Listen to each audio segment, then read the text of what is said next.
자, 어우 이놈의 집은 너무 무거워가지고 이건 진짜 어우 씨. 제가 너무 무거워 너무.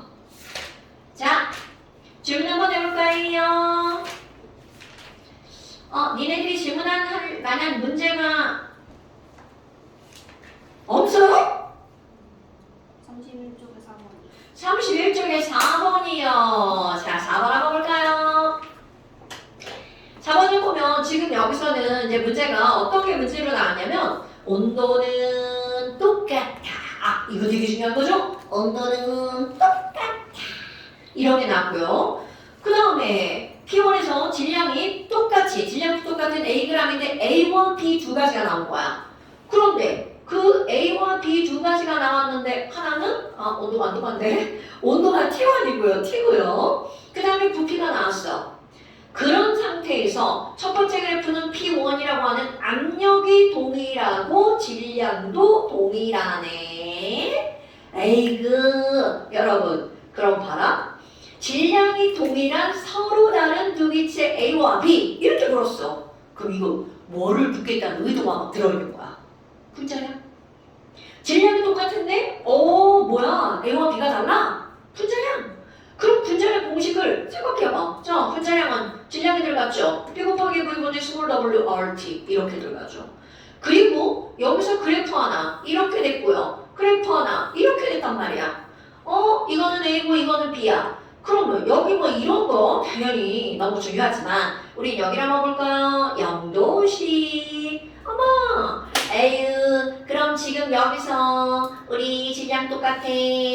압력 똑같아. 그렇다면 온도가 다르게 놓여있지만 온도가 똑같은 어느 한 지점을 딱 선택해주는 거죠. 온도 똑같아. 그러니까 결국은 분자량과 여기 나와있는 부피가 어떤 관계다? 반비례 관계다. 그러니까 지금 여기서 이게 V고 이게 EV인가요? 맞네요. 그럼 부피가 2대1이니까 분자량은 몇 대 몇이다? 1대2다. 이렇게 푸는 게 공식 가지고 푸는 거고요. 그럼 직관적으로 한번 풀어볼까요? 아니 선생님 뭘 공식 따위 벌써요. 그냥 해봐요. 온도가 똑같은데 질량이 똑같잖아요. 아유 근데 부피가 2배면 몰수도 2배라면서요. 자 질량이 똑같은데 몰수가 2배면 분자량이 더 작은 거잖아요. 오케이? 그러니까 화학원으로도 문제를 풀 수 있습니다. 몰수는 분자량분의 질량. 자 이거네요 이거. 질량이 똑같아요. 그럼 몰수가 1대2니까 분자량은 2대1이어야 되겠죠. 이렇게 풀어도 되고요. 그러니까 어떻게 풀든 너네들 마음입니다 여러분. 그런데 이런 직관이 생기려면 내용을 정확하게 알아야 주관적으로 문제를 풀 수가 있죠. 자 그리고 나서 이렇게 하고 나서 그 다음 그래프 하나가 더 주어진 거야. 아니 그럼 여기 있는 B 조금 아까 Ag 가지고 했잖아. 그런데 이번에는 똑같은 B를 가지고 올 거야. 똑같은 B. 그럼 아까 얘네들은 P1일 때였었단 말이죠. 그런데 이번에는 B를 Bg을 가지고 P1과 P2로 나누었네요. 하나는 P1, 하나는 P2 이렇게 들어갔어요. 그런데 너네 봐봐. 지금 여기서 보니까 아니 비교를 해야 되는데 P1 잘못 썼네. 이렇게 잘못 쓰면 이제 나중에 답이 안 나오는 거 아시죠? 저기 P1 이게 P2예요. 어머나 아니 근데 봐봐. 자 똑같은 B야. 같은 물질이네. 아이쿠 똑같은 P1이야. 압력도 똑같네. 그런데 무엇을 다르게 한 거야? 왼쪽에서는 Ag, 오른쪽에서는 몇 그램? Bg을 가지고 한 거죠. 그럼 얘네들을 비교할 때도 마찬가지야. 아까 우리 여기에서 0도시에서 비교를 했잖아요. 그럼 여기서도 0도시에서 둘을 한번 비교해 볼까요? 자, 어떻게 비교할 거니? 여기 0도시 P1에서 부피랑 여기 0도시 P1에서 부피를 비교할 거야. 아이고, 그럼 뭐야? 같은 물질이니까 PB는 NRT 한번 들어가 볼까요? 자, 지금 아까 뭐라고 그랬냐면 0덧이 P1이라는 똑같은 조건이죠. 그러니까 R도 똑같아. 어머, 뭐야? 몰수는 부피랑 비례하는 거구나. 그런데 여기 보니까 조금 아까 B가 Ag에서 1V였죠. 그런데 여기 보니까 몇 V? 라고 써있나요? 2V라고 써있네요. 그럼 이 얘기는 야, 같은 물질인데 몰수가 부피가 2배야. 그럼 몰수도 2배죠. 그럼 당연히 같은 물질이니까 몰수가 2배면 질량도 몇 배? 2배. 그러니까 질량이 2배니까 A 대 B는 1대 2구나. 이런 거 나오죠. 그럼 이번에는 이제 이 부분 비교해볼까요? 아니 그럼 뭐야? 똑같은 Bg인데 압력이 다르잖아. 압력이 다르잖아. 그럼 온도가 똑같을 때 하나는 V고 하나는 몇 V가 되는 거야? 2V죠. 온도 똑같아. 압력과 부피는 어떤 관계? 대답. 압력과 부피는 어떤 관계? 반비례. 오케이. 그럼 지금 P1과 P2가 부피가 몇 대 몇인 거야? 2대 1이죠. 그러니까 압력은 몇 대 몇이어야 돼? 1대 2여야 되겠죠? 그러니까 결국은 P1 대 P2의 압력은 몇 대 몇이라고요? 1대 1하고요. P1 대 P2는 1대 2 이렇게 되죠. 됐습니까 여러분? 그러니까 이제 그래프에서 우리가 문제를 풀 때 어떤 조건이 동일한지를 확인하는 게 제일 중요합니다. 왜? 그거를 말고 나머지 것들에 의해서 값들이 달라지니까. 그럼 부자랑 B가 A에 두 개 다 맞고요. 그 다음에 A 대 B가 1대 2니까 B는 2A가 되겠죠. 그 다음에 P2가 2배니까 P2는 2P1이 되겠죠. 됐습니까? 오케이. 자, 그 다음 또. 그쵸, 11번. 자, 11번 한번 볼게요. 아유, 그림이 좀 어렵게 그려져 있죠. 그런데 어렵지 않습니다. 자, 꼭지로 연결된 용기에 한쪽은 강철 용기 같은 거야. 그런데 또 한쪽은 지나가고 실린더야. 근데 여러분, 지금은 가운데가 막혀 있으니까 왼쪽은 또 그림 그려봐요. 자, 왼쪽은 딱 강철 용기고 오른쪽은 실린더입니다. 자, 막혀 있을 때는 얘는 강철 용기, 얘는 실린더야. 그런데 지금 왼쪽에 있는 거 P1, V1 이렇게 쓸 수 있죠. 오른쪽에 있는 거 P2, V2 이렇게 쓸 수 있죠. 우리 공식 외운 거네. P1, V1 더하기 P2, V2는 꼭지를 열었을 때 전체 PV와 어떻다? 같다. 그런데 지난 시간에 선생님이 여기다가 졸라 열심히 설명할 때는 왼쪽도 강철구, 오른쪽도 강철구였죠. 그럼 얘는 아무리 꼭지를 열어도 전체 부피는 변한다? 변하지 않죠. 그런데 이거는 실린더야. 이게 중요한 거야. 실린더. 그러니까 얘 꼭지를 띠릭 여는 순간 왼쪽과 오른쪽은 한 통속이 되어버리죠. 그러니까 전부 다 뭘로 변해버리는 거야? 실린더로 변해버리는 거야. 아이고! 그럼 이 공식을 이용할 때 어떤 결과가 나오는 거니? 왼쪽 열고 오른쪽 열고 충분한 시간이 지나면 나 대기요 이렇게 되는 거죠. 전체 압력이 정해져 있는 거죠. 그러니까 지난 시간에는 전체 부피가 왼쪽 구 오른쪽 구 더한 걸로 정해져 있었죠. 그런데 실린더는 전체 압력이 몇 기압으로 정해져 있는 거라. 1기압. 그러면 이제 P1, V1, P2, V2 똑같습니다. 써볼까요? 지금 여기 어딘가요? 온도는 똑같다 나왔을걸요. 온도는 똑같다 있나 없나 확인하셔야 돼요. 그림 밑에 일정한 온도에서 라는 말이 나왔죠? 그러니까 그대로 집어넣어 봅시다. 네온 W1g 들어있어요. 그런데 지금 여기서 보니까 2기압 1리터로 들어있죠. 그럼 P1V1 2 곱하기 1을 더하기 P2V2잖아. 그럼 P2V2는 1기압에 몇 리터가 되어 있는 거야? 1리터가 되어 있죠. 그럼 1 곱하기 1이고만. 그럼 여기서 포인트는 바로 뭐라고요? 꼭지를 열었을 때 전체 압력이 몇 기압이다? 1기압이다가 중요한 거라고요. 그럼 얘는 꼭지를 열면 실린더가 슉슉슉슉 변하겠네요. 그래서 몇 V가 대립 때 멈출 거니? 자, 꼭지를 열었으니까 이건 전체 부피입니다. 어머, 그럼 전체 부피는 몇 리터가 되는 거야? 3리터. 그럼 왼쪽과 오른쪽을 합쳐서 몇 리터인 거야? 3리터. 그런데 지금 여기 보니까 왼쪽 부피가 몇 리터로 고정돼 있어요. 여기는 1리터로 고정돼 있죠. 그러니까 토탈 부피가 3리터가 되기 위해서는 얘가 위로 올라가서 여기 있는 실린더가 몇 리터로 변한다는 거야? 2리터로 변한다는 거죠. 됐습니까, 여러분? 이렇게 떨어져 겁니다. 그 다음에 또 우리 지난번에 했던 거, 아니 온도가 똑같으니까요 결국은요 몰수의 비율은 뭐 곱하기 뭐라고요? P1 곱하기 V1. 자, PV죠. 그럼 몰수를 보니까 얘네들은 몇 대 몇의 몰수인 거야? 2대 1이죠. 네온과 헬륨이 2대 1이야. 헐! 그럼 네온은 화학식량이 얼마인지 알려줬죠? 이렇게 알려줍니다, 여러분. 네온은 원자번호 10번이니까 대략적으로 2배 20. 어머, 헬륨이다. 헬륨은 원자번호 2번이니까 분자량 4 이렇게 되죠. 그럼 분자량 20짜리가 2몰 있는 거죠. 분자량 4짜리가 1몰 있는 거죠. 확인. 은서야, 네온 분자량이 20이야. 그래서 네온 1몰은 몇 g이야? 20g. 뭐 이딴 걸 물어보라 싶죠? 확인한 거로 확인. 후연아, 물 분자량이 18이야. 그래서 물 1몰은 몇 g이야? 오케이, 확인한 겁니다. 확인. 자, 그러면 지금 여기서 네온의 뭐를 물어봤어? 질량을 물어봤죠? 분자량 20짜리가 몇 몰이 있는 거야? 2몰이 있는 거니까 20 곱하기 2대.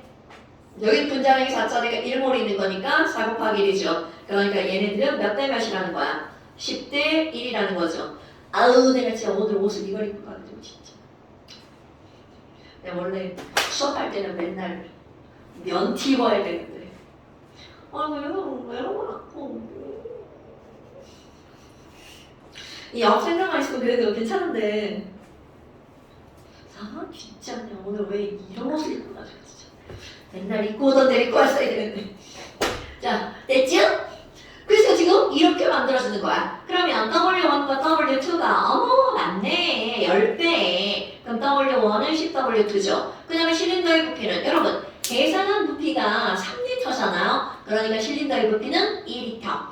그 다음에 여러분 실린더의 피스톤 위에 1.5기압의 추를 올려놨어. 아이고 부피를 물어본 게 아니네. 1.5기압의 추를 올려놨어. 그럼 대비기압이 1기압이니까 1.5기압짜리 추를 올려놓으면 2.5기압. 오케이. 와, 그러면 얘네들이 이렇게 한 통인 거잖아요. 그럼 전체가 2.5기압이야. 그럴 때 그 안에 들어있는 네온과 아래 못쓸 뻔했네. 헬륨. 그럼 네온과 헬륨이라고 하는 게 우리 조금 아까 몰수가 몇 대 몇으로 들어있었어? 2대 1. 몰 분율이구먼. 그럼 몰 분율이 2대 1이잖아요. 그럼 그 안에 들어가 있는 압력도 몇 대 몇으로 쪼개야 된다는 거야? 2대 1로 쪼개야 되겠죠. 그러니까 야, 안에 있는 P네온 2.5기야. 2.5 곱하기 네온의 압력은 3분의 2, 헬륨의 압력은 3분의 1 이렇게 되겠죠. 됐나 여러분? 그러니까 몰 분율은 곧 압력의 비율이다. 그걸 머릿속으로 생각할 때 뭐야? 같은 공간에 있으니까 T와 V가 동일하지? 이게 머릿속에 잡혀 있어야 되는 겁니다, 여러분. 어떤 조건에서 어떤 조건이 동일한 건지. 자, 그러니까 부분압력은 1기압이다. 이거는 개소리죠. 그래서 분수가 나오나요? 3분의 5네요. 됐죠? 오케이. 이거 이렇게 푸는 거고요. 자, 그 다음에 또 13번을 질문하지 않을까 싶어요. 왜냐면 선생님이 설명을 충분히 하지 않은 상태로 숙제를 내버렸거든요. 그리고 질문을 안 해도 설명합니다. 왜냐면 여기에는요, 되게 단순한데 중요한 설명이 들어가 있습니다, 여러분. 자, 일단 문제를 읽어볼게요. 다음은 마그네슘과 염산이 반응했어. 그럼 마그네슘과 염산이 반응해서 우리는 반응식국이라는 게 아닙니다. H2를 모든 걸 실험하고 있는 거야. 이런 걸 언제 배우나 모르겠네요. 기체를 모을 때 저렇게 물속을 통과시켜서 모으는 거, 이런 거 초등학교 때 배우나요, 여러분? 오케이. 그럼 어떤 걸? 물속을 한번 통과해서 모아지는 걸 우리는 물숫자, 수상치환이라는 말을 쓰는데 들어봤나요, 여러분? 자, 그럼 이런 수상치환이라는 걸 조금 살펴보면 별게 없습니다. 어떤 기체가 발생하는데 그 관을 물속을 한번 통과시켜요. 자, 그 관을 물속을 한번 통과시켜요. 그리고 이 칠판의 최대 단점입니다. 안 지워져요. 자, 그래서 어떤 실험을 할 거냐면 이 기체를 모을 겁니다. 그럼 이걸 모을 건데 어떻게 할 거니? 빈통이 하네? 자, 빈통 실린더입니다. 메스 실린더. 그럼 여기다가 물을 가득 채워요. 그리고 이렇게 딱 막아요. 사실 손으로 막지 않습니다. 막는 도구가 있어요. 자, 이렇게 딱 막아가지고 물 없어? 뒤집어요. 그런 다음에 물이 나오래? 이렇게 해서 여기다 갖다가 요게 들어가도록 이렇게 덮어줍니다. 그러면 그림은 어떤 모양이 나오는 거냐면 메스 실린더에 물은 가득 채워져 있는 상태죠. 그럼 여러분 얘를 물을 가득 채워가지고 이렇게 하면 물이 뚝 떨어지잖아. 그런데 그냥 하는 게 아니라 이거를 물 속에다 넣어서 손을 뗐어. 안에 있는 물이 내려갈까 안 내려갈까? 절대로 안 내려가죠. 그 이유 얘가 물이 내려가고 싶거든? 근데 바깥쪽에 공기가 내가 너 일기압으로 눌러주고 있잖아. 내가 너 일기압으로 눌러주고 있잖아. 상상하는 거야. 여기를 딱 누르니까 여기는 물이 내려올 수가 없어. 왜냐하면 여러분 물은 저 일기압을 이기려면 최소 몇 미터? 그렇지. 그게 오늘 외우고서 오는 거예요. 그럼 얘는 밑에만 30cm? 그럼 30cm의 물은 일기압? 어린 택도 없죠? 그러니까 얘가 아무리 내려가고 싶어도 공기가 바깥쪽에서 밀고 있기 때문에 절대로 바깥쪽으로 나가지 않는다라는 거죠. 됐슈? 그리고 나서 이제 여기서 수소기체가 뽀글뽀글뽀글 생깁니다. 그럼 이 물속을 지나서 뽀글 갔어. 그런데 모든 기체는 액체보다 가볍죠. 그러니까 지금 여기 있는 애가 뽀글뽀글뽀글 위로 올라가. 나 위로 갈 거야. 나 가벼우니까. 그래서 위로 갔어. 더 이상 갈 수가 없죠. 그럼 위에까지 올라가면 그 다음 물을 밀어냅니다. 그럼 여기서 전제 조건이 있어요. 물을 밀어낼 수 있다는 건 이 기체는 물을 녹는다 안 녹는다? 안 녹기 때문에 이런 시험이 가능한 겁니다. 그러니까 이렇게 수상치환으로 어떤 기체를 모을 때 최대 중요한 조건, 이 기체는 물에 녹지 않는다라는 전제 조건이 가립니다. 오케이? 그런데 물에 아예 한 개도 안 녹는 기체는 없어요. 그러니까 우리는 이런 게 나오죠. 물에 거의 안 녹는 기체를 모아줄 때 이렇게 수상치환을 합니다. 오케이? 그러면 이제 수상치환을 그냥 모아도 되지만 수상치환을 하는 이유가 뭐냐면 이게 수소기체만 나오면 참 좋은데 막 이상한 기체가 섞여 나오잖아요. 그럼 나머지 기체는 물에다 녹여버리고 물은 안 녹을 수 있지만 일단 녹을 수 있는 녹여버리고 나는 수소기체만 거의 순수하게 얻을 거야 라는 걸 할 때 바로 이런 수상치환을 합니다. 수상치환의 장점은 대부분 거의 순수한 기체를 모을 수 있다. 그게 장점이에요. 자, 이런 게 수상치환입니다. 자, 이제 이건 중요하잖아. 그럼 기체를 모으면 물이 점점 내려가죠. 그래서 어느 정도 물이 내려왔어. 그리고 나서 실험 중지. 와우, 기체 모아졌네요. 그렇다면 지금 여기 있는 이 모아진 이 기체의 무엇을 구하는 게 이런 실험의 핵심이냐면 분자량을 구하는 게 핵심입니다. 오, 분자량! 그럼 여러분, 분자량을 구하려면 뭐가 필요해? P 곱하기 V분의 스몰 w r t가 필요하잖아요. 그럼 우리가 이런 실험을 해서 구하는 이유 지난번에 말한 겁니다. 측정 가능. 그런데 분자량은 측정 불가능, 계산만 가능한 거죠.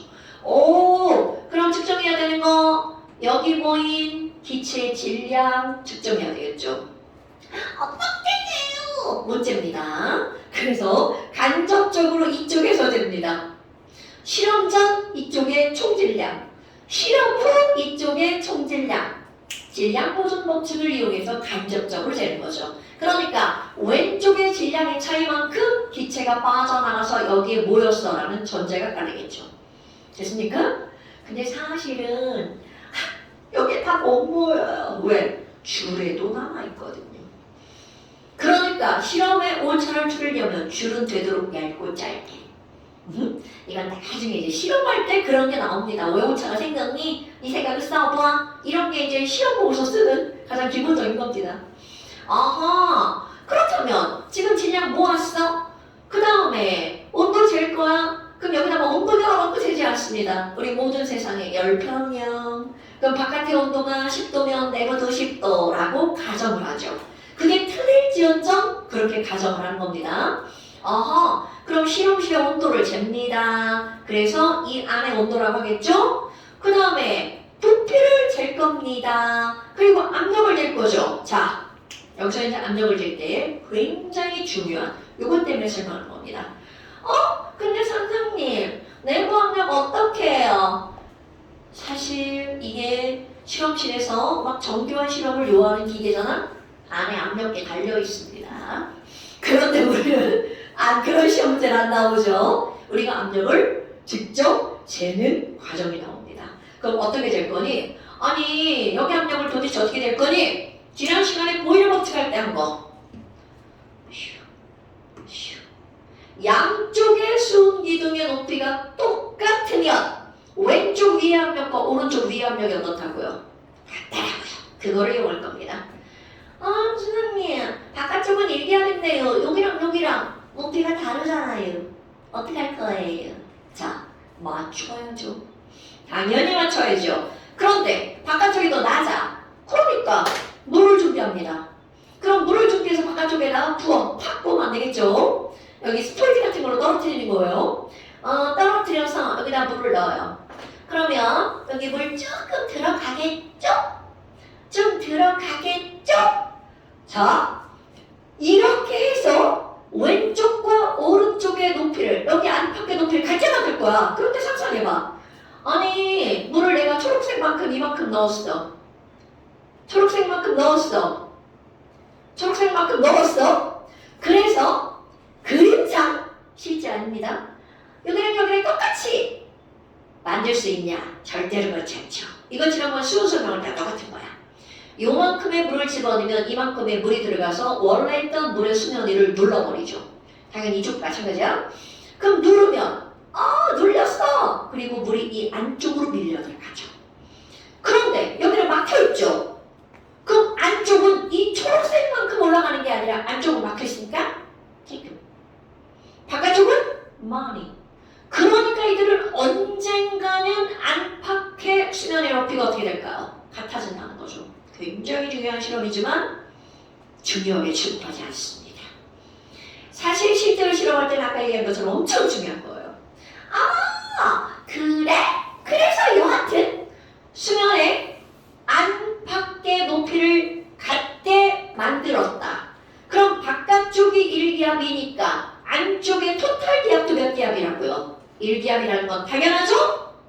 그런데야 여러분, 지금 이 사실을 배우기 전까지는 이 내부에는 수소기체만 있습니다. 그런데 문제가 바로 뭐니? 화물이 숙였다! 여러분, 물을 넣으면 물의 표면에서 뭐가 일어날까요? 물에 증발이 일어나죠. 그래서 여기는 동적 평형이 이루어지죠. 그러니까 여기는 수소기체가 대부분이지만 수소기체만 있는 게 아니라 아주 조금의 누구도 들어있는 거야. H2O 가스도 들어있는 겁니다. 와우! 그렇다면 자, 뭐가 나오는 거니? 대기압을 측정을 합니다. 그래서 우리는 대기압이라고 하는 거는 내부의 압력과 어떻다는 걸? 같다는 걸 알아. 그런데 중요한 거, 그럼 내부에는 수소만 들어있냐? 절대로 그렇지 않다는 거죠. 거기에는 무엇도 함께 들어있다는 거야. 수증기도 함께 들어있다는 거죠. 그런데 우리가 필요한 건 바로 수소기체의 압력만 필요한 거야. 그럼 수소기체 압력만 측정해서 여기다 집어넣을 거예요. 그러면 당연히 이 수증기압을 어떻게 줘야 돼? 빼줘야 되겠죠. 어떻게 하니? 다 알려줍니다. 그리고 이 수증기압은 인터넷을 찾아서 다 나옵니다. 25도씨 수증기 압력 그럼 다 나옵니다. 왜? 정해진 값이거든요. 아이고야. 그러니까 지금 여기 있는 수소기체만의 압력을 구할 때는 대기압에서 뭐를 빼줘야 된다고요? 수증기압을 빼줘야 된다고요. 그게 1번 문제입니다, 여러분. 아하. 그러면 지금 얘기가 바로 어떤 거하고 똑같은 거야. 이거하고 똑같은 겁니다, 여러분. 나머지 이 전체 압력, 이거 부분 압력을 더하게 하면 전체 압력과 같다가 지금 여기서 그대로 나오는 거야. 오케이? 자, 그렇다면 1번 나왔고요. 그 다음에 2번은 포집된 수소기체의 질량을 구하래. 아니 지랄하고 여기선 질량을 구하래. 그리고 뭐 알려줬어? 원자량 알려줬어. 아유. 원래 이런 문제는 분자량을 구하는 게 기본인데요. 여기 반대로 분자량을 알려주고 질량을 물어봤어. 그럼 계산해서 집어넣으면 다 나오겠죠. 아마 이거 1번 0.96 풀고 이거 다 맞았네요. 아유 이런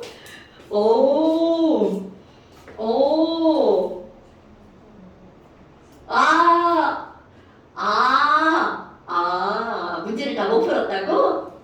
다음에 풀어보면 되지 뭐. 오케이. 자, 여러분. 그래서 선생님이 무슨 얘기를 하는지 이제 알겠죠? 이 문제가 어려운 문제는 아니지만 굳이 설명을 하는 이유는 바로 요것 때문입니다. 오케이? 수장 지원을 하면 거기에 봐봐. 숫자가 얼마나 0.04기압이야. 얼마나 작은 기압이야. 그래도 우리는 이거를 화학초에서는 무시하지 않는다는 겁니다. 오케이? 자, 그 다음에 또 가데슈?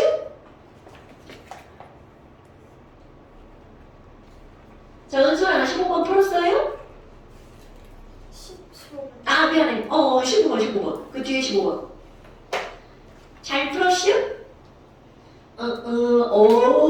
잘 풀었어. 희연아 질문 안 해도 돼요? 네. 네. 어려운 문제는 아니에요. 왜냐면 이거는 부피기는 몰수기다에 굉장히 충실한 문제거든요. 가운데 필수는 있으니까 풀 수 있을 거예요. 자, 그 다음에 여기 또 숙제 한번 내볼까요, 여러분? 한 장 남겨보세요. 중단한 마무리가 나오죠? 완자의 최대 장점이자 단점이죠. 문제가 졸라 많아요. 근데 완자가 화학 1은 별로거든요. 화학 2는 책이 괜찮아요. 화학 2는 책이 괜찮아요. 자, 그래서 이거는 40페이지까지 숙제. 이거 좀 시간 좀 걸립니다. 오기 전에 1시간 전에 숙제 시작하면 다 못합니다. 수능 실적인데. 수능 실전 한꺼번에 내면 풀다가 죽을 수도 있어요. 이게 따로따로 내줘야 문제를 풀 수 있어요. 그래서 숙제는 40페이지까지. 먼저 숙제 40페이지. 자, 이거 중마입니다. 중단한 마무리.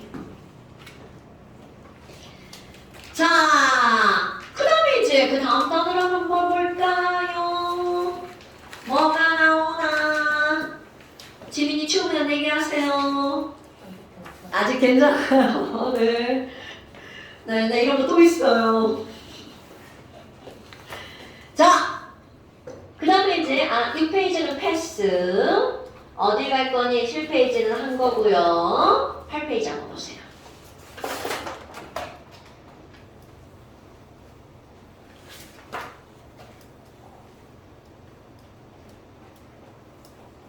어, 8페이지는 오늘 하는 내용들은요. 술렁술렁 들을 수 있는데 내용 자체는 굉장히 중요한 겁니다. 분자간의 상호작용이라는 용어가 나왔어. 헐! 분자? 분자가 뭐지? 분자? 도희야, 분자하면 어떤 단어가 떠올라? 뭐가 떠올라? 너무 방방이란가 질문이? 그냥 분자하면 떠오르는 거 뭐야?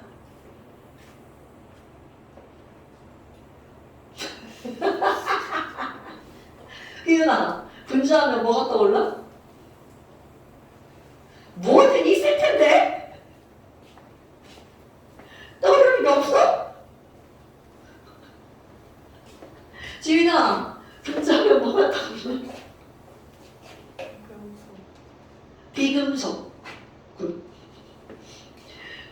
은서야, 분자하면 뭐가 떠올라? 다이아몬드 해변 석영 그 뒤에 말이 뭔데? 네? 다이아몬드 흑연, 석영에 떠올라. 결정 결정이야. 그럼 걔네들은 어떻다고? 연속적 배열이야. 그래서 분자라고? 아, 분자가 아니라고. 자, 여러분, 분자할 때 분자가 무슨 분자야? 나눗분. 그럼 다이아몬드는 연속적 배열을 하니까 걔네들은 나뉘어져 있다, 아니다? 아니다. 그럼 다이아몬드는 분자다, 아니다? 아니다. 다이아몬드, 석영, 흑연은 분자가 아니다. 이런! 자, 퓨마! 굉장히 많이 쓰이는 단어인데 분자가 뭐야 하니까 막 팍 떠오르는 단어가 없죠. 자, 여러분. 지금 이 단원의 제목이 분자 간의 상호작용이야. 그럼 도대체 분자가 뭔지 알아야 분자 간의 상호작용을 할 거 아니겠어요? 야, 사람 간의 상호작용, 강아지들의 상호작용, 이런 것들이잖아요. 그럼 강아지가 뭔지 알고 사람이 뭔지 알잖아. 그것처럼 분자 간의 상호작용을 물었는데 분자가 뭔지 몰라. 그러면 안 된다고요. 그럼 이 분자라고 하는 개념은 자, 문자로 풀이하는 거. 나눌 분자. 입자할 때 자자야. 나뉘어진 입자. 이게 바로 분자입니다. 그럼 나뉘어져 있다라고 하는 건 배열로 따지는 거야. 그럼 우리 배열? 이런 배열이라고 하는 걸 크게 두 가지로 구별하죠. 하나는 연속적으로 계속 배열되어 있는 거. 또 하나는 어떻게 배열되어 있는 거? 나 하나 너 하나 독립적으로 배열되어 있는 거. 이것도 마치 어떤 거하고 똑같냐면 너랑 나랑은 수업이 끝나면 어떻다고요? 넌 니네 집에 가고 난 우리 집에 가고. 그럼 너와 나는 나뉘어져 있는 거잖아. 그래서 실제로 분자를 확대하면 그렇게 될 수 있습니다. 나도 하나의 분자, 너도 하나의 분자.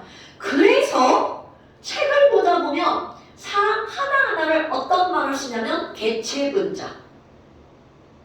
본 적이 없어? 그런 말을 씁니다. 그때의 분자는 우리 이 분자를 확대 해석한 거야. 너와 나는 독립적으로 행동할 수 있는 입자다. 이게 바로 분자입니다, 여러분. 별거 아니죠. 그럼 연속적으로 배열되어 있는 건 한 단어로 표현될 수 있는 게 없습니다. 그럼 연속적으로 배열된 건 그거를 구성하는 입자가 양이온과 미온이다. 그러면 그거를 뭐라고 할까요? 이온이라고 부르는 겁니다. 거기다 뒤에다 더 붙인다면 그런 걸 이온 결합 덩어리, 이온 결정. 금속, 철덩어리 안에 철이 하나가? 하나? 철덩어리 안에 철이 철철 넘쳐 흐르죠. 그러니까 걔네들은 철이라고 하는 무엇으로 이루어졌어? 금속으로 이루어져 있죠? 그런 걸 금속 결정. 원시간에 하는 겁니다. 그럼 이번에는 또 뭐가 있니? 우리 공유결합 물질 중에서 다이아몬드. 자, 동희야, 다이아몬드 배열이 어떻게 생겼대? 누가? 다이아몬드 구성원 있는 거? 어떤 원소? 탄소가 어떤 모양으로? 입체. 그렇지. 입체는 모양이 아니야. 그 어떤 구체적인 도형. 다이아몬드 배운 지 좀 됐어? 배운 지 얼마 안 된 두 분. 다이아몬드 어떤 모양이야? 정사면체. 다이아몬드는 탄소니까 탄소는 결합선이 4줄이잖아. 그래서 다이아몬드 이렇게 심지어 제가 지난 시간에 봤어. 자, 이렇게 이렇게. 오케이? 끝나는 게 아니라 이걸로 탄소, 보탄소 이렇게 연결이 있다고요. 이런 모양이야. 그러니까 이렇게 비금속 원자가 연속적으로 결합한 이런 거를 우리는 무슨 결정이라고 배우냐면 공유 결정. 이것도 나와요. 다음 시간에 또 배워요. 그래서 얘네들 연속이라는 거야. 그럼 이거는 분자가 아니다. 분자가 아니라는 걸 설명하는 겁니다. 그럼 이 독립적으로 배열된 분자라고 하는 것은 바로 뭐로만 이루어진 거를 분자라는 이름으로 붙일 수가 있냐면 비금속으로만 구성이 되어 있어요. 그 비금속으로만 구성되어 있는 거냐? 맨날 예를 드는 거. 우리 물 분자입니다. 자, 물 분자 이렇게 생겼죠? 자, 표현아, 물 분자 이거 보니까 뭐 떠올라? 아무것도 안 떠오르죠? 미키마우스 안 떠올라, 미키마우스? 난 미키마우스라고 하는 곰돌이 대가리라고 합니다. 자, 이 곰돌이 대가리 하나를 그렸어. 그러면 그 옆에 곰돌이 대가리를 하나를 그릴 때 붙여서 그려야 되느냐? 따로 그려야 되느냐? 곰돌이 대가리 하나 따로, 너 따로 나 따로. 너와 나는 상관이 없어. 이렇게 그리는 걸 분자라고 부르는 거야. 자, 얘는 얘 옆에 얘를 공유결합으로 졸라 세게 연결돼 있죠. 연결 겁나 강하게 연결되어 있는 거야. 저런 게 연속인 거야. 오케이? 얘 나랑 봤어? 얘는 이렇게 불기만 해도 날아갑니다. 오케이? 그런데 다이아몬드는 하루 종일 불었어. 날아가나요? 안 날아갑니다. 왜? 얘가 강한 결합이기 때문에. 근데 얘는 날아갑니다. 어디서? 얘 대가리 하나가 홀로 날아가버려요. 요거와 요게 독립적으로 배열되어 있기 때문에. 그럼 이렇게 독립적으로 배열된 것만 뭐라고 부른다고요? 분자. 그러니까 앞으로 분자가 뭐야? 이렇게 붙잖아요? 그거요? 배열이 독립적인 거예요. 그래서 어떤 애들로 이루어져 있니? 비금속으로만 구성되어 있어요. 그럼 말 뒤집으면 금속이 하나라도 들어가면 그들은 분자가 아니다. 아니다. 까먹으면 안 돼? 그러니까 소금 NaCl 분자가 아니다. 아니다. 왜? NA가 금속이니까. 철덩어리 분자가 아니다. 아니다. 그럼 그 안에 살펴보면 철철철철철철철철철철 이렇게 돼 있고요. 그럼 소금도 NaCl가 끝이 없어요. 그냥 내가 끊어야 끝나는 겁니다. 오케이? 그렇다면 지금 이렇게 비금속으로만 구성된 걸 분자라고 하겠어. 그래서 그게 뭔데? 자, 이렇게 이 친구와 이 친구가 따로따로 나뉘어져 있는 이유가 뭐니? 얘랑 얘랑 잡아당길 힘이 약해서. 당연한 거 아닐까요? 아까 얘랑 얘랑 떨어지지 않는 이유가 뭐야? 이들 둘이 결합한 힘이 어때서? 강해서 안 떨어지는 겁니다. 그럼 이런 분자 간의 상호작용이라는 이런 제목이 갖는 언어적 의미를 풀이하면 바로 뭐가 되는 거니? 약한 애들의 상호작용이라는 뜻입니다.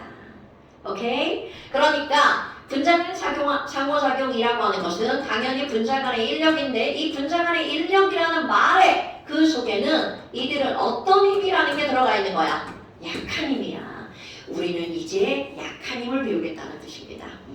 근데 강한 힘은 배웠냐고? 배웠죠. 화학원에서 화학결합이라는 하나의 단어로 배웠어요. 그 화학결합 세 가지. 자, 휘연아, 화학결합 세 가지. 뭐 있어? 아까 들었어. 휘연이 화학 배우지 너무 오래됐다고.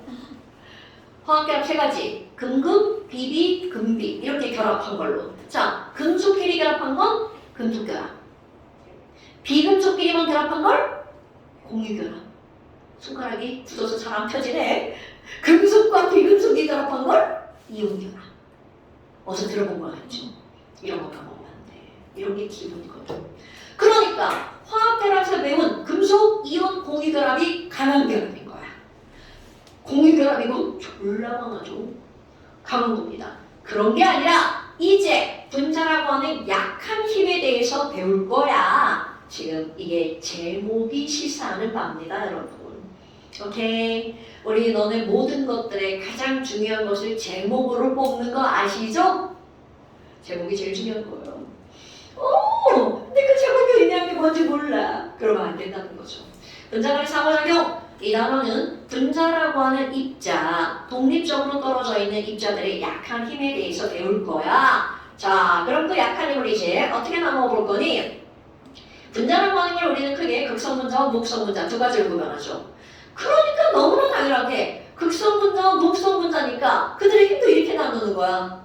무무끼리 당기는 힘, 극무가 당기는 힘, 극극끼리 당기는 힘. 이렇게 세 가지를 나눠보는 겁니다, 여러분. 그런데 여기에서 어떤 게 제일 중요하니? 극성분자와 무극성분자로 설명하는 힘이 제일 중요합니다. 자, 그러면 첫 번째, 아니 우리 그 힘을 극성분자와 극성분자 간의 힘으로 나눈다면서요. 그럼 얘네들을 우리는 뭐라고 하는 거니? 자, 여러분, 쌍극자 모멘트 이런 단어 생각나십니까? 쌍극자. 너무 오래전에 메리스하게 막 그래도 있었던 단어는 기억이 나죠? 네, 쌍극자라는 말이 되게 이상한 말처럼 느껴지잖아요. 쌍, 두 개, 극, 두 개의 극을 갖고 있는 입자. 그러니까 극성분자를 다른 말로 뭐라고 부르는 거야? 쌍자라고 부르는 거예요. 나 제발 그런 이상한 말 좀 안 썼으면 좋겠어. 그냥 극성분자 얼마나 좋아. 쌍극자가 뭐야, 쌍극자가. 나의 편견일 수도 있습니다. 그러니까 이런 극성분자를 우리는 다른 말로 뭐라고 부른다고요? 쌍극자 간의 힘! 이렇게 부른다고요, 여러분. 오케이? 아유, 얘네들은 설명할 게 없어요. 왜? 너무 간단하거든요. 자, HCl 한번 생각해볼까요? 자, 또 오랜만에 H 전기음성도 얼마인가요, 여러분? 2.1. 오케이. 너무 어려운 거 같나? 자, H 전기음성도 2.1. 2.1. 리튬, 베릴륨, 둥소, 탄소, 질소, 산소, 플로린. 자, 리튬 전기음성도 1. 전기음성도의 제일 큰 거, 플로린 4. 그럼 얘네들 전부 다 얼마큼씩 차이가 나는 거야? 0.5씩 차이가 납니다. 1, 1.5, 2, 2.5, 3, 3.54. 자, 전기음성도란 전자를 끌어당기는 힘. 그러니까 이 숫자가 클수록 마이너스가 되는 거야. 그럼 얘는 2.1로. 자, C는 요 밑에 있는데 C는 3. 그러니까 와우! 가운데 전자를 끌어당기는 힘이 누가 조금 더 세다고요? CL이 조금 더 세죠? 그럼 얘네들은 어떻게 되는 거니? 자, 공유결합할 때는 졸라 친절하게 스서 네 전자 여기다 놔줘. 맞죠? 내 전자 여기다 넣을게. 이렇게 둘이 막 처음에는 막 이렇게 생략하게 가운데 놓고 쓰자 막 이랬단 말이야. 그런데 힘이 센 염소가 조금 있다 배신 때리는 거야. 내가 좀 더 가져갈게. 이렇게 하고 가져가는 거야. 이게 바로 전기 음성도가 의미하는 바라는 거죠. 오케이? 그럼 이거를 우리가 표시해줘야 되는 거야. 숫자를 써서 표시하는 게 아니라 화살표로 내가 끌고 갈게 이렇게 표시하는 거죠. 그럼 끌고 갔으니까 얘는 마이너스, 얘는 뭐가 되는 거야? 플러스. 그러니까 결국은 이 앞에 이런 부호를 붙여서 델타 플러스 델타 마이너스라고 표현하죠. 델타는 조금만 이라는 뜻입니다. 난 조금만 마이너스 조금만 플러스 이게 바로 극성분자야. 그런데 극성분자와 무성분자 여기다가 또 다른 HCl 한번 그려봐요. 그럼 뭐야? 여기 H 또 플러스잖아. 그럼 얘네들의 힘은 설명하기가 매우 쉬운 이유가 뭐야? 너는 마이너스 난 플러스니까 너와 나 사이에 인력이 작용하죠. 그럼 이 인력이 작용하는 요런 걸 쌍극자 간의 힘이라고 부르는 겁니다. 더 이상 설명할 게 없어요. 얘로 끝입니다. 천기력이니까.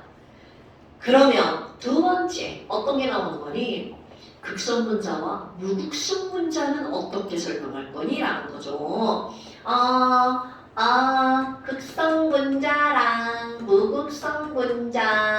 무극성분자 오늘의 핵심 포인트랍니다.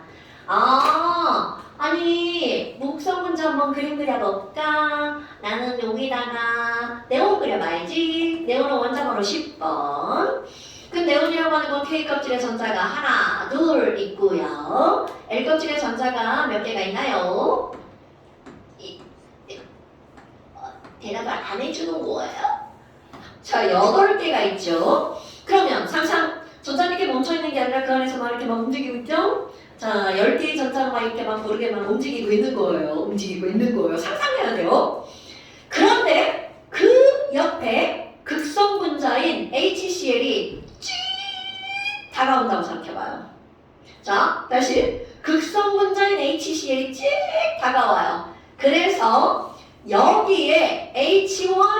딱 있어. 그럼 여기 시엘이 와우 난 마이너스인데 나 다가왔어 얘들아 그러잖아? 그럼 어떤 일이 벌어지니? 여기 있는 전자들이 싫은데? 이런 반응을 보이겠죠. 그러니까 막 이렇게 고르게 뛰어놀고 있던 이 전자들이 오 안돼! 그리고 도망가죠. 이거 중학교 2학년 검전기 할 때 이런 거 배운 거였잖아요. 정전기 유도하고 똑같은 설명입니다. 같은 겁니다. 같은 겁니다. 어머! 아니 그럼 여기 있는 전자가 야 나 싫어! 나 저쪽으로 갈래.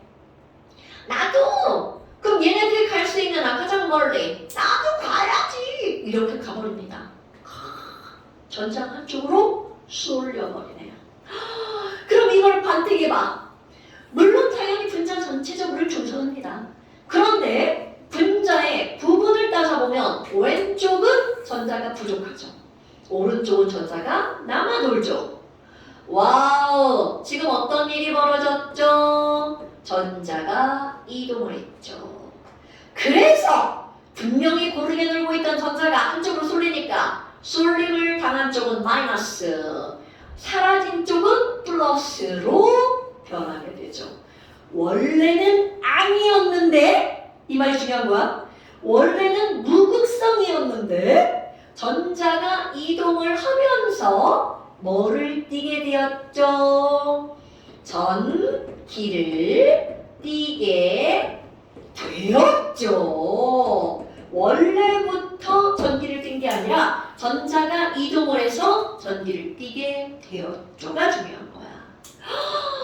그러면 그 옆에 네온이 하나가 또 있었다고 생각해봐. 어머, 왠지 막 중학교 2학년 만에 풍선 2개 놓고 막 이렇게 대물가 칙칙칙 이렇게 되는 거랑 똑같잖아.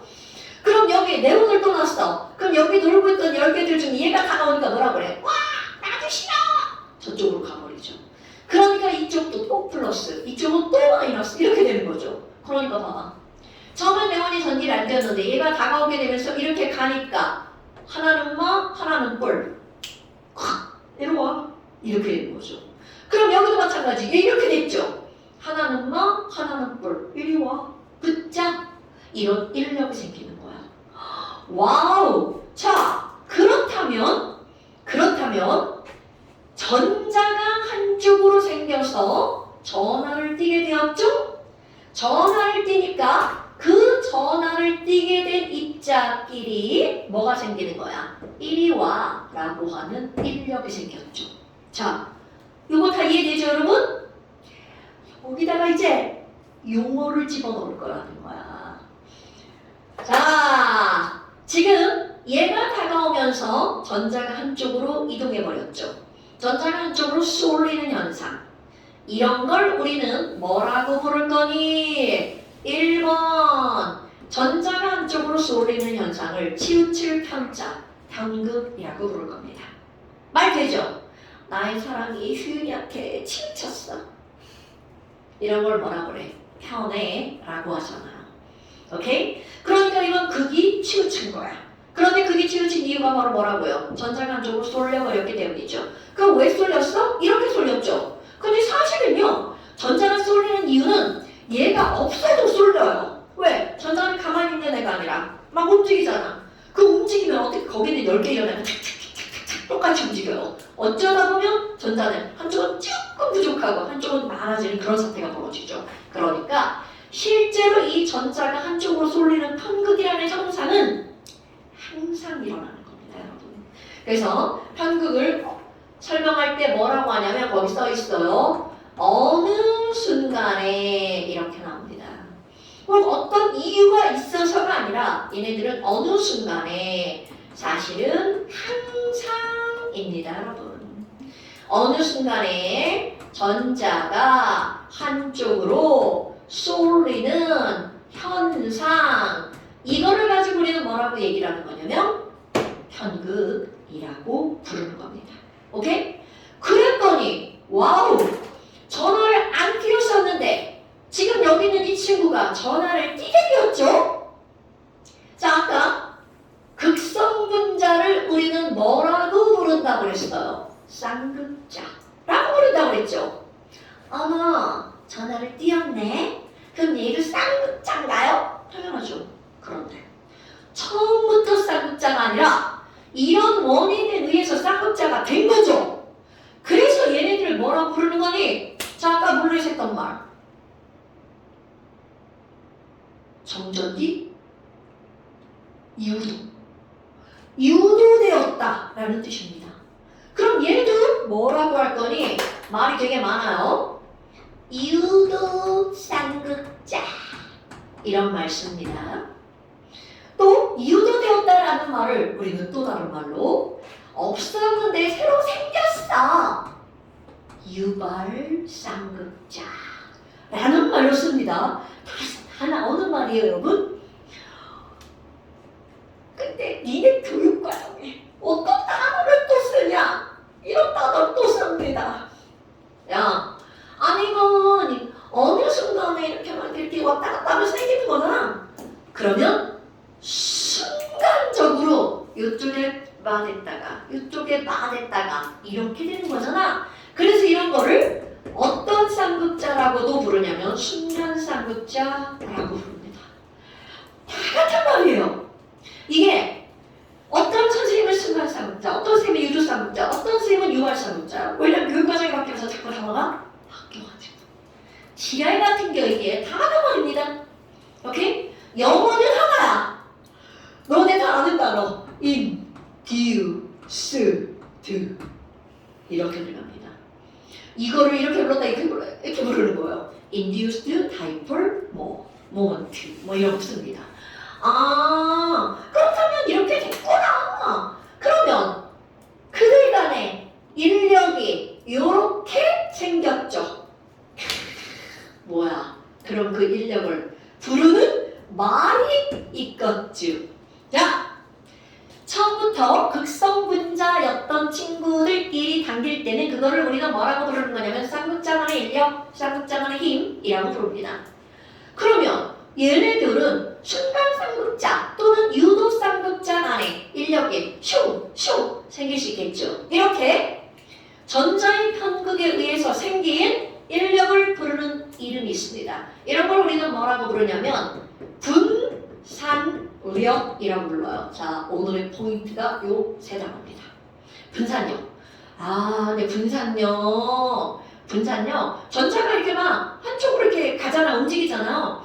전자가 분산됐다고 표현하는 거. 분산하면 우리는 막 이렇게 퍼진 걸 생각하잖아요. 전자가 퍼져서 한쪽으로 이렇게 돌아다니면서 퍼지는 거야. 그런 걸 분산력이라고 불러요. 그런데 나는 이 분산력을 뭐라고 내 맘대로 해석을 했냐면요. 분자량이 내 맘대로 해석한 거예요. 어디 가서 이런 말 쓰면 안 돼요. 분자량이 낳을 산자. 분자량이 낳은 힘. 이렇게 해석할 겁니다. 이런 뭔 개소리야? 이제 또 설명을 하죠. 그럼 이런 걸 왜 분자량이 낳은 힘이라고 우리가 해석을 하는 거냐면 바로 편극에 영향을 미치는 요인이 뭔지로부터 들어갑니다. 여러분, 편극에 영향을 미치는 요인이 뭐니? 자, 먼저 전체적인 설명을 한번 해볼까요? 아니, 네오는 전자가 10개니까 최대 전자는 한쪽으로 쏠 수 있는 전자가 몇 개가 되는 거야? 10개. 만약 아르곤을 썼어. 토탈 전자가 18개죠. 그럼 최대 쏠리는 전자가 몇 개가 되는 거야? 18개. 헐! 10개가 쏠릴 때 순간 쌍극자의 극성이 더 클까? 18개가 쏠릴 때 더 클까? 당연하죠. 바로 그겁니다, 여러분. 그러니까 전자의 개수가 많으면 많을수록 순간 쌍극자의 극성도 커지는 겁니다. 그럼 당연히 분산력도 어떨까요? 커지겠죠. 왜? 전기력이 세지니까 세게 끌어당기죠. 오케이? 그런데 이거를 우리는 뭐라고 할 거니? 자, 첫 번째, 전자의 개수가 많을수록 편극도 잘 일어나는 거야. 그럼 유발 쌍극자의 극성도 커지겠죠. 그럼 분산력도 세지겠죠. 어떻게 증명할 거예요? 자, 입자들 간에 잡아당기는 힘이 세면 셀수록 그들을 녹이기 어려울 거고요. 끓여 녹는 점 끓는 점은 한 글이 너무 기니까 녹는 점은 melting point. 그래서 MP라고 쓸 거고요. 나만 이렇게 쓰는 거 아닙니다. 그럼 끓는 점은 boiling point. 그래서 BP라고 쓸 거예요. 그러니까 결국은 녹는 점이 끓는 점, 아니 녹는 점과 끓는 점이 높아지면 편극이 잘 일어난 거야. 이렇게 볼 수 있습니다. 그런데 너네 봐봐. 내가 지금 전자수가 많을수록이라는 말을 썼단 말이야. 그런데 거시적으로 보잖아요. 거시적은 크게 보면 이라는 뜻입니다. 어떤 일이 벌어지니? 아니 선생님, 아니 우리 모든 원자는 모든 분자는 중성이잖아요. 그럼 중성이라는 건 전자의 개수와 양성자의 개수가 어떻다는 거야? 같다라는 거죠.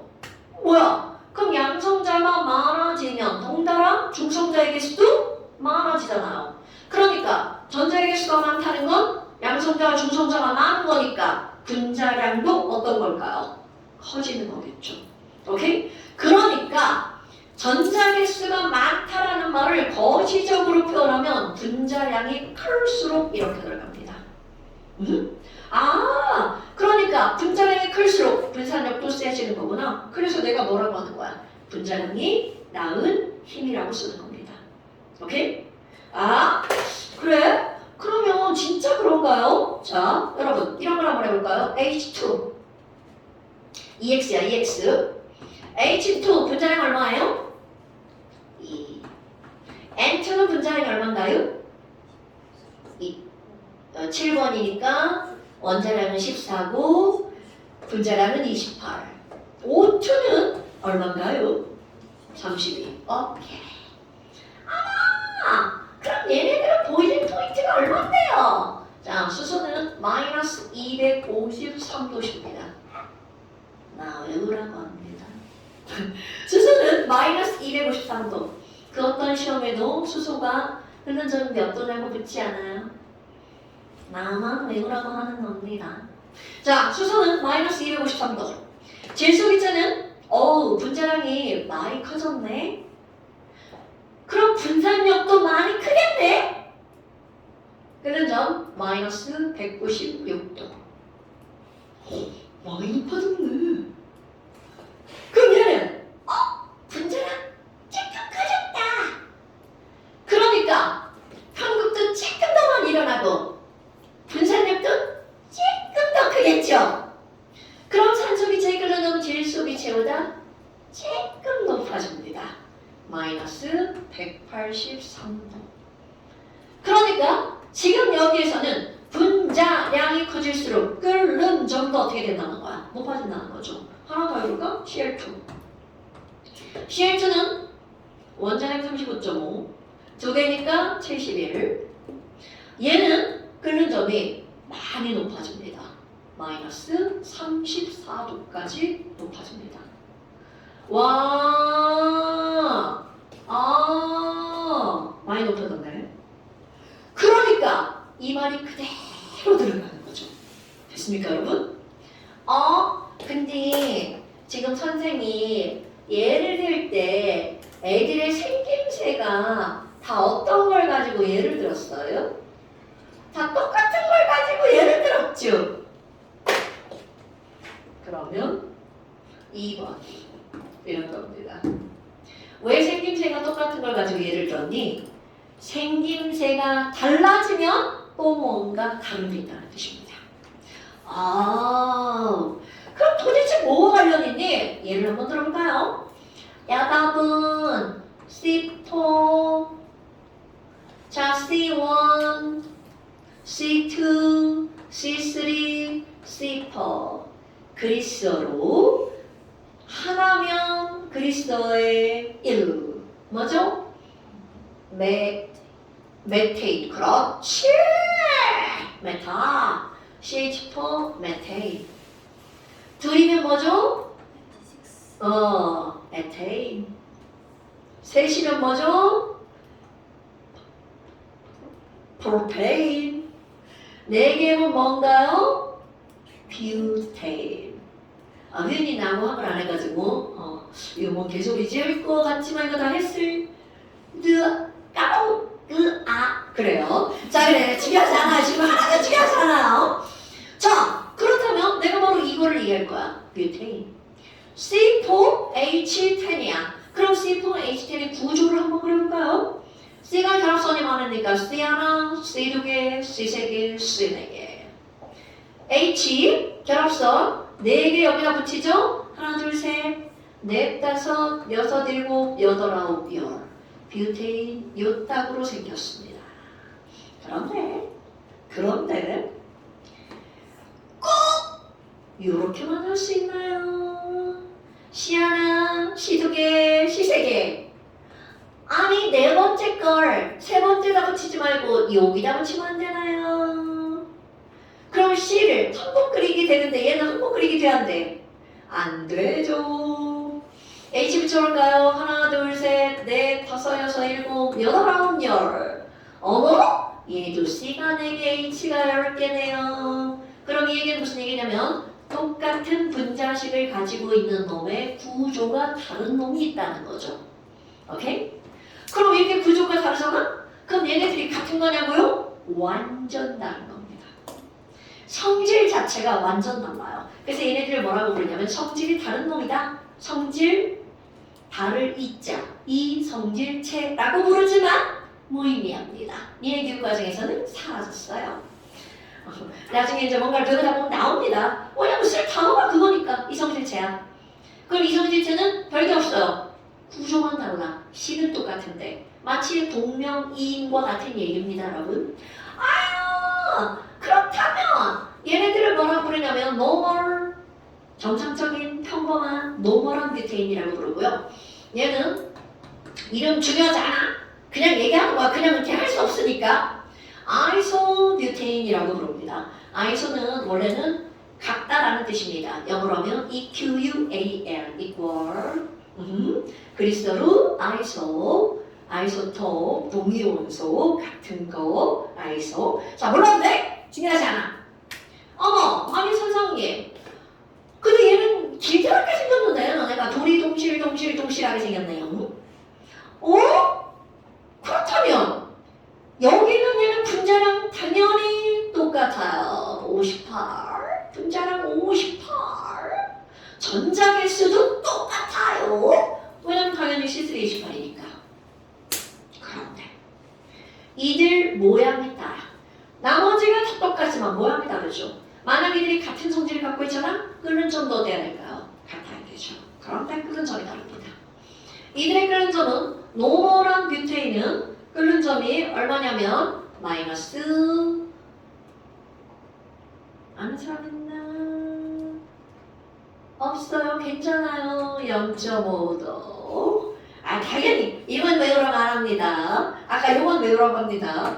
얘 말고 이거 3개. 여기다 하나 더 헬륨도 외우라고 합니다. 좀 이따 나올 거예요. 헬륨. 마이너스 0.5도요? 오, 끓는 점이 그렇게 낮지 않네? 그지? 그러면 얘는 겨울 되면 온다는 거야?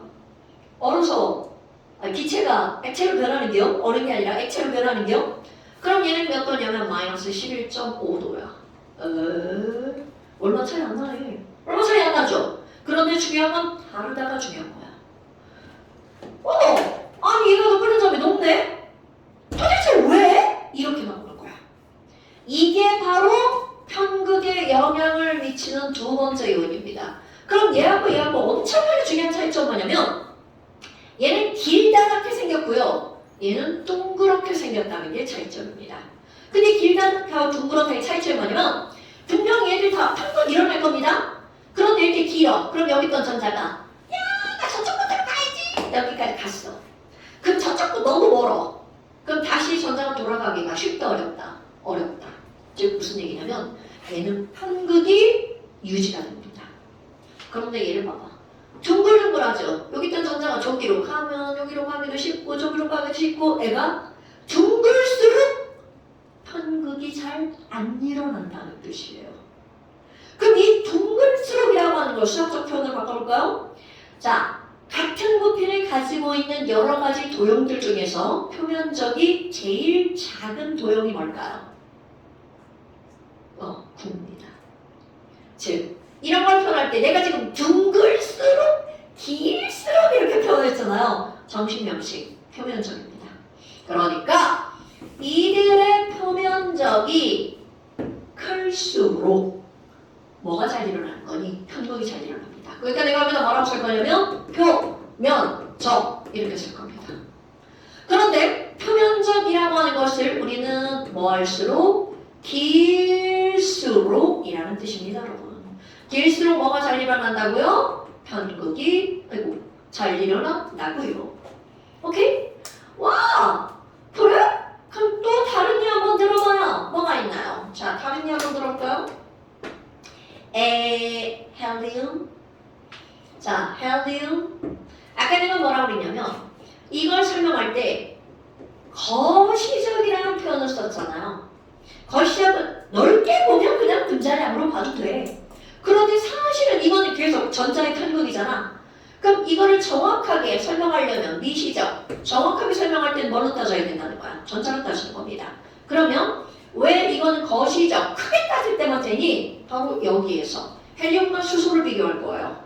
자, 헬륨과 수소는요, 이들의 분자량 볼까요? 분자량은 얘는 4, 이거는 H2E죠. 전자의 개수 세볼까요? 그럼 전자의 개수는 헬륨 원자번호 2번인데 다원자 분자니까 그대로 몇 개? 2개. H는 1번이니까 하나인데 H2니까 전자 몇 개? 2개. 헐! 전자 개수 똑같다. 오케이? 그럼 전자가 아니라 진짜로 거시적이 아니라 진짜 분자량이었다면 끓는 점 누가 더 높아야 돼? 헬륨이 더 높아야 돼. 근데 분자량은 거시적 그냥 크게 볼 때 그렇게 봐도 돼. 그렇다면 이들은 표면적은 어떠냐라는 거죠. 얘들의 표면적은. 헬륨은 떴다만하게 생겼잖아요. 5원 하나, 9 하나.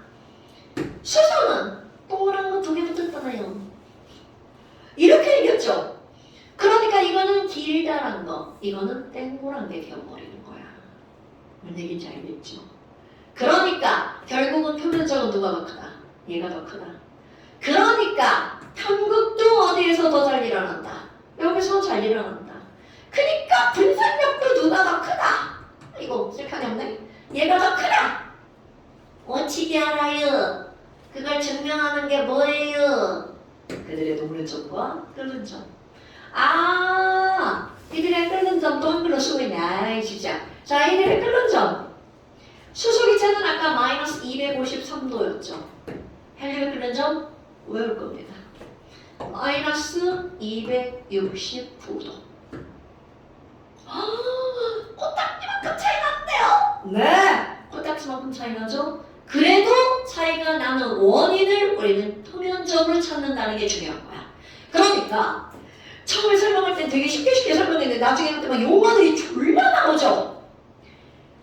전자가 있다면 그 전자는 어떤 원인에 의해서인가 편극이 일어나죠. 그 편극에 의해서 무극성이었던 애가 전기를 띠죠. 순간쌍극자. 그러다 보니까 그 순간쌍극자도 전기를 띠니까 서로 끌어당기죠. 순간쌍극자에 의해서 생긴 힘을 뭐라고 불러? 분산력.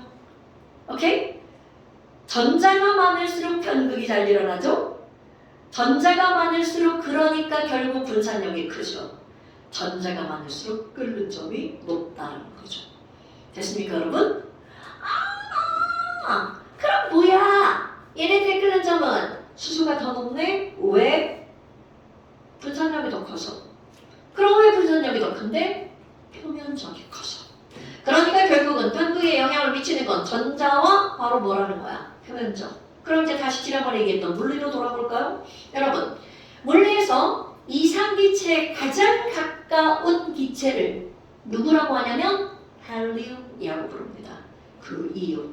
이상기체란 전제조건, 지난 시간에 한 거예요. 자, 기체 분자 운동론. 기체 분자 간에는 인력이 있다 없다? 없다. 여기서 들었어. 자, 여러분, 우리 기체라고 하는 거는 기체 크기에 비해서 거리가 어떻다고요? 초점을 딱 이렇게 막 깜깜거리거든요.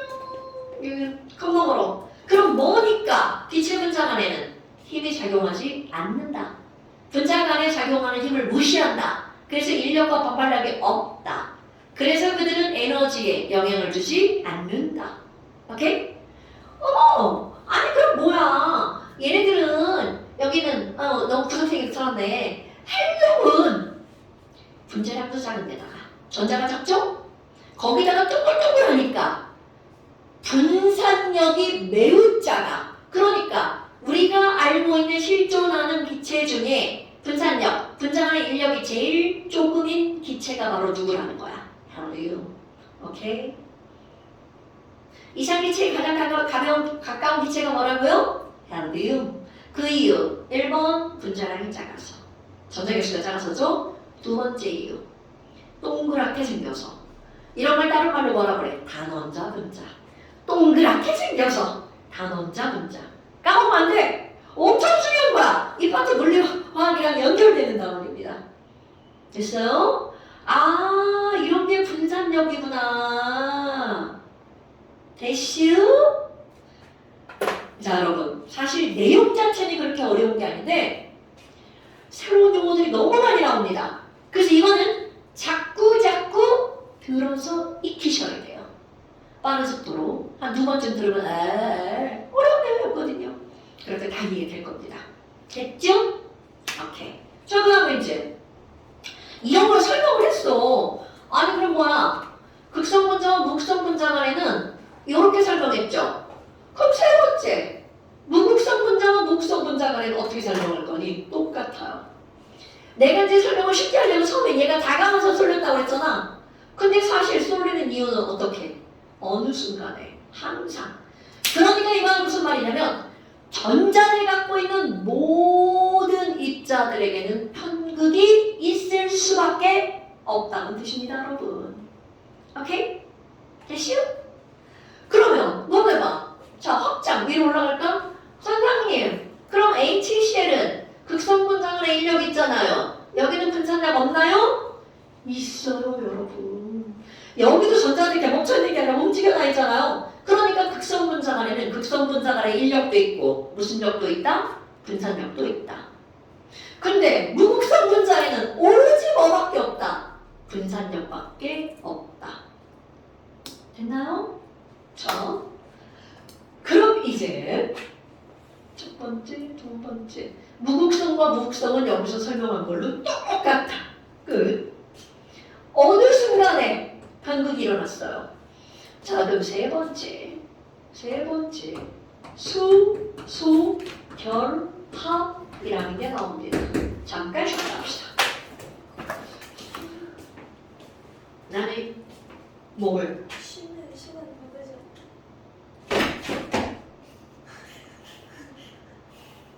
스푼이랑 끝나는 거 같아요. 아, 지금 2시 40분이 끝난다고. 자, 네, 이러시면 안 됩니다. 자, 네. 그럼 이제 우리 수소결합을 하고 오겠습니다. 제가 이렇습니다. 시간 개념이 없어요. 나 2시 40분까지 할 뻔했어요. 자, 그러면 이제 수소 결합이라고 하는 건 근데 너무 빨리 끝난 거 아니야 이거? 나만 그렇게 느끼죠? 그럼 수소 결합이라는 건 바로 뭐니? 수소 결합은 별게 아니에요 여러분. 아니 우리 조그맣게 걸 이제 또 이렇게 나눠 본다면 야 분자를 크게 두 가지로 나누면 극성 분자와 뭘로 나누는 거야? 무극성 분자를 이렇게 나누는 거잖아요. 그럼 극성 분자와 무극성 분자 간에 아까 이렇게 해서 유발쌍극자 있어가지고 끌어당겼죠. 무극성, 무극성끼리도 유발쌍극자 해가지고 이렇게 막 끌어당겼죠. 그럼 극성, 극성끼리는 지질끼리 막 끌어당겼죠. 그런데 이렇게 설명을 하다 보니까 어떤 일이 벌어지냐면 근데 극성분자 있잖아, 극성분자. 물 생각해봐, 물. H2O. 아닌데, 분자량이 18밖에 안 되는데 끓는 전기가 너무 높은 거 아니야? 너무 높은 거 아니야? 예를 들어서 써볼까요? 나 여기다 무극성 분자만 썼잖아? H2S랑 H2O를 비교해 볼 거야. 그러면 O랑 S는 둘 다 거잖아요. 자, 이제 분자 구조 한번 그려볼까요? 자, H2O, O에다가 결합선 2줄, 비공유 전자쌍 2쌍, 구분형 극성 분자야. H2S, 당연히 O가 16쪽인데 S도 16쪽이죠. 그럼 이들은 구조적인 특징은 완전 똑같음. 그럼 여기도 비공유 전자쌍 2쌍 이렇게 돼가지고 극성 분자, 극성 분자야. 그러면 둘 다 극성 분자니까 분자량이 끓는 점에 영향을 줄 거 아니겠어요? 왜냐면 아까 뭐라고 그랬어? 분산력도 당연히 있다라고 그랬죠. 얘 분자량 18, 얘는 분자량이 S가 16번이니까 32니까 얘는 얼마냐면 34. 계산하는 척 한 거예요. 얘네 까먹었을까봐. 자, 그렇다면 와, 둘 다 극성인데다가 분자량이 얘가 더 크잖아요. 얘가 더 크잖아요. 그러니까 끓는 점 누가 높을 거라고 예측을 해? 얘가 높을 거라고 예측을 한단 말이죠. 거의 2배잖아요. 그런데 반전. 물 끓는 점 알잖아. 100도. 그런데 얘는 끓는 점이 마이너스 60도입니다. 몰라? 그 다음을 다 비교해봤어. 얘가 이상한 건가? 그랬더니 아니요. 물이 이상한 거야. 뭐지? 그래서 몇 개의 그 이상한 걸 찾아봤더니 어떤 일이 벌어졌니? 극성은 극성인데 극성이 졸라 세. 그래서 여기다가 따로 분류하는 거야. 극성에다가 극성이 졸라는 안 되니까 종, 센, 분, 자 라고 이렇게 따로 분류하는 겁니다. 오케이? 그럼 극성이 총 센 분자는 어떻게 극성이 좀 센이를 살펴봤더니 아까 했던 거 다시 한번 해볼까요? HCl과 HF를 비교해 볼 거야. 여러분, HCl은 얘는 2.1이고 얘는 3.0의 전기음성도 갖고 있단 말이야. 그럼 가운데 있는 전자를 얘가 이렇게 얼마의 차이로 끌고 오는 거야? 0.9의 차이로 끌고 오죠. 그러니까 나는 마이너스고 너는 플러스야. 이렇게 했단 말이야. 그런데 얘는 2.1이고 얘가 얼마가 되는 거야? 4.0이죠. 1.9 차이 나네? 그러니까 얘가 뭐라고 그래? 차 이렇게 끌고 오죠. 그러니까 얘는 나는 마이너스, 너는 플러스 이렇게 되겠죠. 오케이? 그러니까 이게 상상을 하는 거예요. 그 똑같은 극성인데 너는 약한 극성, 나는 강한 극성 이렇게 되는 거죠. 이렇게 극성이 좀 센 분자들만 모아봤더니 뭔가 공통점이 있는 거야. 그래서 그 공통점에 들어가는 원소가 수소였거든. 그래서 그들을 뭐라고 부르는 거냐면 수소 결합 물질이라고 극성이 좀 센 분자를 따로 분류한 거야. 어머, 아니 그럼 도대체 극성이 세려면 이 수소 결합 물질이라고 하는 건 어떤 조건을 갖춰야 되나요? 전기 음성도 차이가 많이 나야 된다는 거잖아요. 그래서 수소 결합 물질의 정의입니다. H와 전기 음성도가 큰 F 가장 크죠? 4.0. 두 번째 큰 거 O 4.5. 세 번째 큰 거 M 3.0. 얘네들 세 개만 딱 잡았습니다. 손상님 얘랑 얘랑은 뭐가 달라요?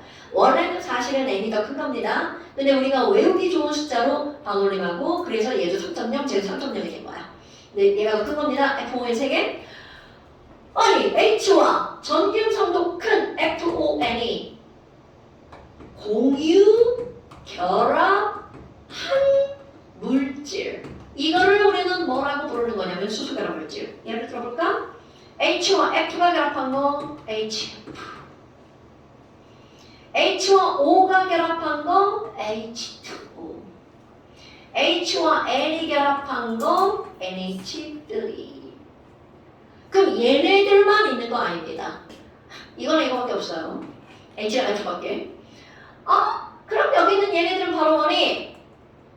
O하고 H가 공유 결합한 거잖아요. 찍찍찍찍찍찍찍 자, 이렇게 그리면 이게 뭔가요? C2H5OH 에탄올. 또 엄청나게 많아요, 종류. O하고 H하고 결합한 거. 누군가요? CH3COOH. 아세트산. 기타 등등 겁나 많습니다. 포도당, 설탕, 뭐 이런 것들도 다 수소결합 물질이에요. 어머나. 아니 그러면 이런 물질들은 어떤 특징을 갖고 있니? 극성이 좀 세기 때문에 이런 표현이 나오죠. 분자량이 비슷한 어떤 물질보다 다른 물질보다 힘이 많이 세다는 거잖아요. 그러니까 녹는 점, MP, 끓는 점, BP가 많이 높아. 이렇게 나오는 겁니다, 여러분. 오케이? 아, 그래? 아니, 그럼 우리가 지금 세 개를 배웠단 말이야. 쌍극자 간의 힘, 그리고 분산력, 그리고 수소결합 이렇게 세 개를 배웠잖아요. 그러면 너네들이 이런 거야. 그럼 어떤 힘이 제일 세요? 이렇게 묻잖아요. 화학수는 절대로 그런 그룹이 나오지 않는다는 거야. 왜냐하면 아까 분산력은 마치 되게 약한 힘처럼 설명을 한단 말이야. 전자 입항구가 생기는 거니까. 그런데 전자가 졸라 많아. 그럼 걔네 분산력 어떨까요? 엄청 셉니다. 그러니까 여기도 전자 깔리는 거야. 분자량이 비슷한 다른 물질보다 라는 전자가 깔리는 이유입니다. 오케이? 그럼 분자량이 비슷한 다른 물질보다 끓는 점이 많이 높다는 뜻인 거야. 그럼 무극성 물질인데 분자량이 엄청 커가지고 물보다 끓는 점이 매우 높은 거 바로 누구니? I2. I 잘 몰라 그지? I2? 아니 얘는 원자 번호가 53이야. I가 원자량이 128이야. 그럼 I2인데 당연히 목성점 되겠잖아. I 두 개. 분자량이 118에 두 개. 약 250이라고 해보자. 물 분자량 18이잖아. 250이면 와우. 분자량이 많이 크죠? 그래서 I2가 인력이 더 셉니다. 오케이? 그러니까 분자량이 비슷한이라는 말이 깔렸어요. 그 다음 너네들 이제 다 했어. 무극성 분자, 극성 분자. 글씨 어떻게? 수소 결합 물질. 막 미끄러져.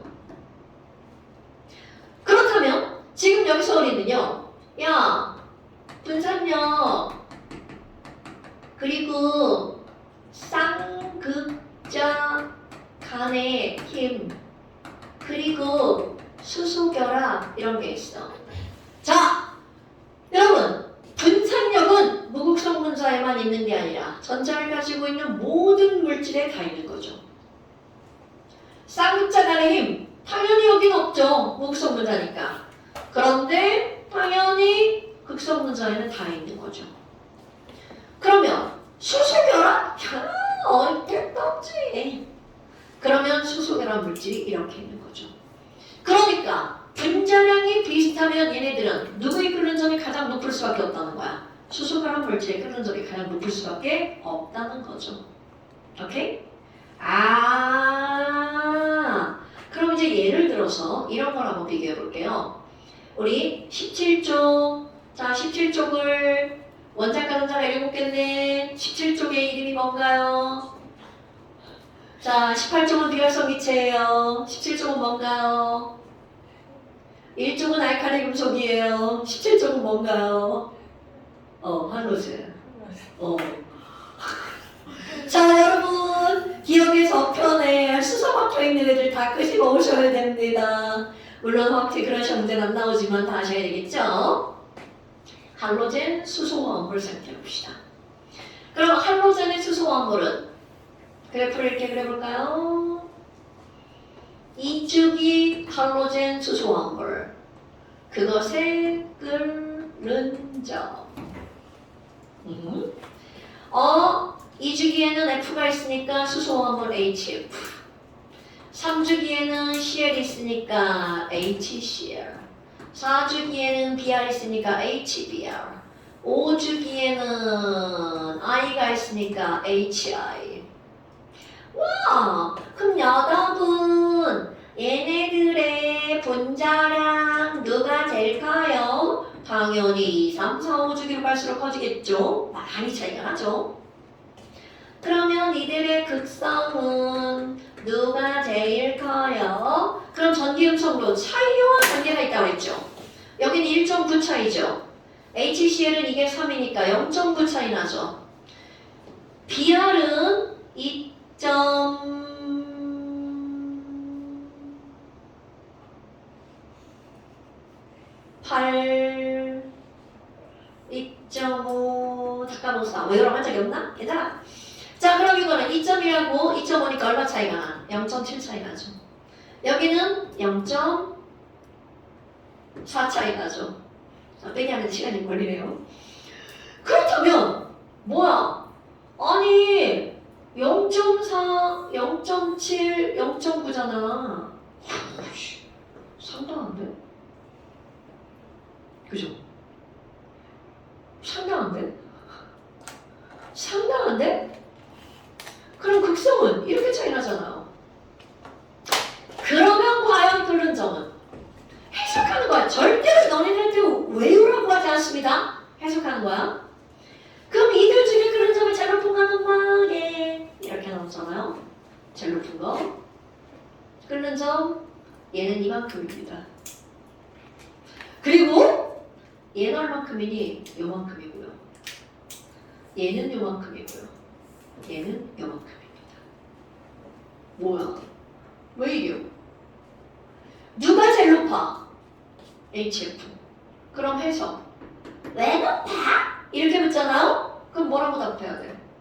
HF는 분자량이 제일 작거든?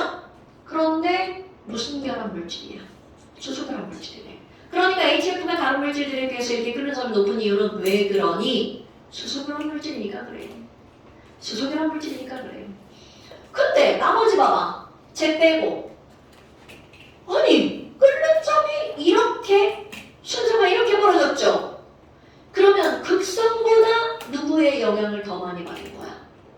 분자량의 영향을 더 많이 받은 거죠. 즉 지금 HCl, BR, I에 끓는 점에 영향을 미친 것은 무엇이니? 분산력입니다. 이렇게 설명하는 거예요. 그럼 극성은요? 극성도 영향을 줬지만 방향이 극성의 방향이 아니라 분자량의 방향이죠. 그러니까 분자량의 영향을 더 많이 받은 거야. 그럼 매번 이러냐고? 아닙니다. 얘마다 달라지는 거야. 그러니까 우리는 그 화학적 장점이죠. 외우는 게 아니에요. 표에서, 그래프에서 해석하는 거야. 어떤 거는 방향이 이렇게 바뀌어요. 이 끓는 점 방향이 이렇게 바뀌어요. 극성의 영향을 받았어. 이렇게 할 수도 있어요. 그러니까 분자량 차이가 조금 나면 극성의 영향을, 분자량 차이가 많이 나면 분자량의 영향을 받는다는 거죠. 근데 그 기준은 우리가 모르는 거예요. 다 해석. 해석. 내가 제일 좋아하는 거죠. 해석. 외우는 거 아니고. 됐시요? 이게 별게 아닌 단원이에요. 그런데 생각보다 중요합니다. 아하! 잠시 볼까요? 자, 잠시 몇 줄 추가됩니다. 잠시 3페이지 1, 2, 3, 4 4문제 추가됩니다. 아유, 귀엽죠, 4문제? 자, 그 다음에 완자. 조금 있어. 아니요. 다시 풀면 되지 뭐.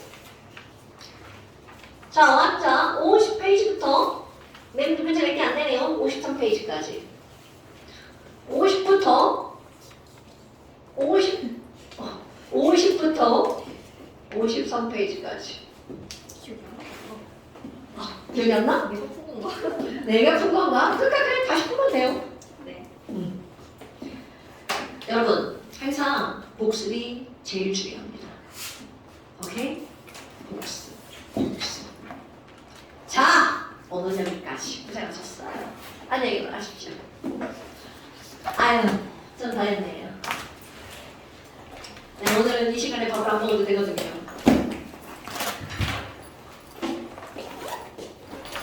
자, 고생하셨고요.